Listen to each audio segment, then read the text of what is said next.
তোমাদেরকে বলবো, প্রবাসীদের যারা আত্মীয় পরিজন আছো, ওকেও একটু ভালো কথা বলো।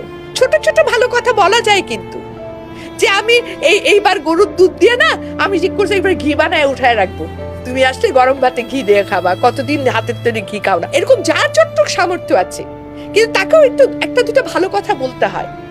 ওই মানুষটা কিন্তু দিন শেষে একটু ভালো কথা চায়, সারাটা দিন সে পরিশ্রম করে।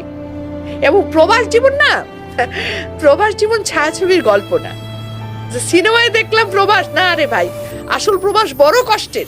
স্পেশালি এই আমাদের যে বেলটায় যে গালফ কান্ট্রি গুলো আছে, সৌদি আরব, তারপরে বলে কি বলে কাতার, কুয়েত, এই বাপরে বাপ। আমি কিছুদিন আগে মিশরে গেছিলাম, মানে মনে হচ্ছে কি শরীরের আমার কি বলে মগজ গলে গলে পড়ছে, এত গরম। দুবাই, বাপরে বাপরে, ওখানে যে কি কষ্ট, এটা না আসলে বাংলাদেশের মানুষকে আমি বুঝাইতে পারবো না, কল্পনা করতে পারবো না, নিজে না গেলে বোঝা যায় না।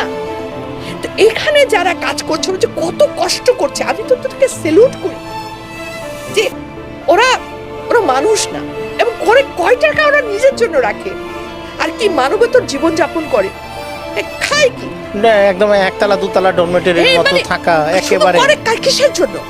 একটা প্রবাসী যারা এরকম গালফ কান্ট্রি গুলোতে আছে, তারা যেরকম জীবন যাপন করে, যেটুক খাওয়া দাওয়া করে, যেহেতু কষ্টে থাকে, এই কষ্টটা কেন করে?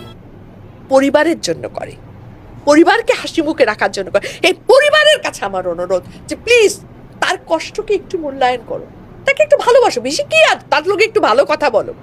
সারাক্ষণ মানে সে ফোন করে মানে কিন্তু খালি অভিযোগ অভিযোগ অভিযোগ, নাই নাই নাই, দাও দাও দাও, অভিযোগ অভিযোগ অভিযোগ। আরে এগুলো করে কি হয়?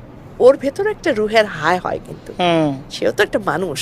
এই রুহের হায় কিন্তু কোনোদিন বৃথা যায় না, টুডে অর টুমরো এটার জন্য পে করতে হয়।